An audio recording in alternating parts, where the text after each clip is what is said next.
ये आकाशवाणी गोरखपुर है। अब आप प्रमोद कुमार सिंह से क्षेत्रीय समाचार सुनिए। स्वतंत्रता की 75वीं वर्षगांठ पर आज़ादी का अमृत महोत्सव के अंतर्गत प्रादेशिक समाचार एकांश आकाशवाणी गोरखपुर विशेष प्रश्नोत्तरी का आयोजन कर रहा है। इसके तहत हर सप्ताह बृहस्पतिवार को सुबह 7:20 पर प्रसारित प्रादेशिक समाचार बुलेटिन में श्रोताओं से देश के स्वाधीनता संग्राम और उसके गौरवशाली इतिहास पर एक प्रश्न पूछा जाता है। इस प्रश्न का सबसे पहले सही उत्तर भेजने वाले श्रोता के नाम की घोषणा अगले दिन शुक्रवार को समाचार बुलेटिन में की जाती है।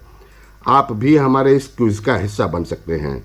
अमृत महोत्सव क्विज श्रृंखला का अगला प्रश्न कल सुबह प्रादेशिक समाचार बुलेटिन में पूछा जाएगा। जवाब के साथ अपना नाम, पता और फ़ोन नंबर अवश्य लिखें। अपने जवाब हमें ईमेल airnews.gkp@gmail.com पर भेजें। और अब समाचार। प्रधानमंत्री नरेंद्र मोदी इस साल के अंत तक कानपुर मेट्रो का शुभारंभ करेंगे। मुख्यमंत्री योगी आदित्यनाथ ने आज भारतीय प्रौद्योगिकी संस्थान IIT और मोती झील के बीच 9 किलोमीटर ट्रैक पर कानपुर मेट्रो के ट्रायल रन को हरी झंडी दिखाई। एक रिपोर्ट। 32.5 किलोमीटर लंबी कानपुर मेट्रो के ट्रैक के 2 कॉरिडोर होंगे। पहले चरण में मेट्रो ट्रेन 9 किलोमीटर लंबे प्राथमिकता मार्ग पर चलाई जाएगी। इस मार्ग पर 9 मेट्रो स्टेशन तैयार किए गए हैं। दूसरे चरण में मेट्रो का काम मोती झील से ट्रांसपोर्ट नगर के बीच होगा और इस मार्ग पर भूमिगत मेट्रो स्टेशन बनेंगे। मेट्रो ट्रेन शुरू होने पर 6 ट्रेनें IIT और मोती झील के बीच चलेंगी, वहीं 2 ट्रेनें रिजर्व के तौर पर मौजूद रहेंगी। पूरी तरह से मेट्रो परिचालन शुरू हो जाने पर 6 और ट्रेनें इस बेड़े में शामिल की जाएंगी। कानपुर मेट्रो रेल परियोजना की शुरुआत योगी आदित्यनाथ सरकार ने 15 नवंबर 2019 को की थी। कोरोना से प्रभावित होने के बावजूद मेट्रो के इस चरण का काम 2 साल से भी कम समय में पूरा कर लिया गया है। सुशील चंद्र तिवारी, आकाशवाणी समाचार, लखनऊ। मुख्यमंत्री योगी आदित्यनाथ और केंद्रीय अल्पसंख्यक मामलों के मंत्री मुख्तार अब्बास नकवी ने आज मथुरा में ब्रजरज उत्सव और हुनर हाट का उद्घाटन किया।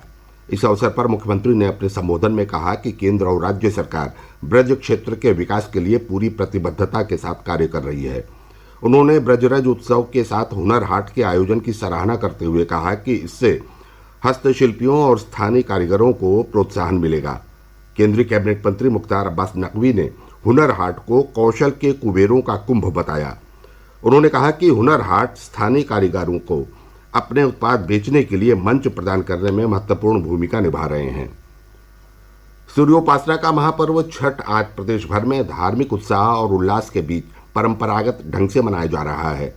श्रद्धालुओं ने अब से कुछ देर पहले नदियों, तालाबों और अस्थायी तौर पर बनाए गए पोखरों के तटों पर खड़े होकर अस्ताचलगामी भगवान सूर्य को अर्घ्य दिया। श्रद्धालु कल खरना पूजन के बाद से उपवास पर हैं।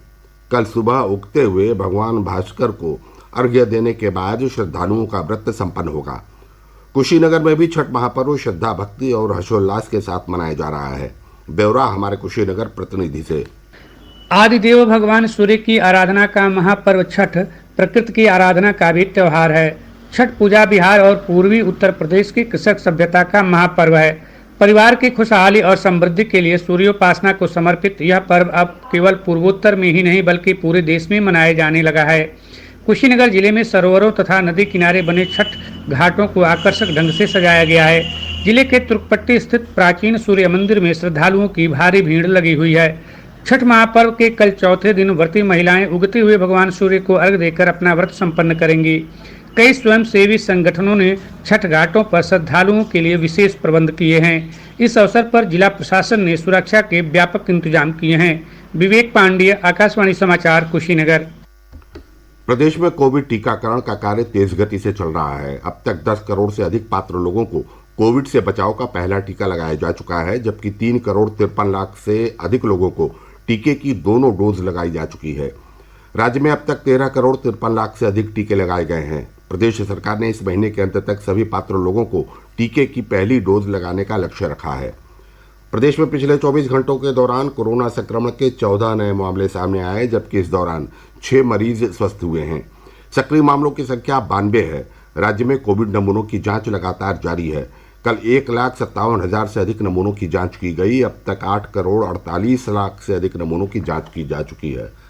इसके साथ ही समाचार समाप्त हुआ। नमस्कार।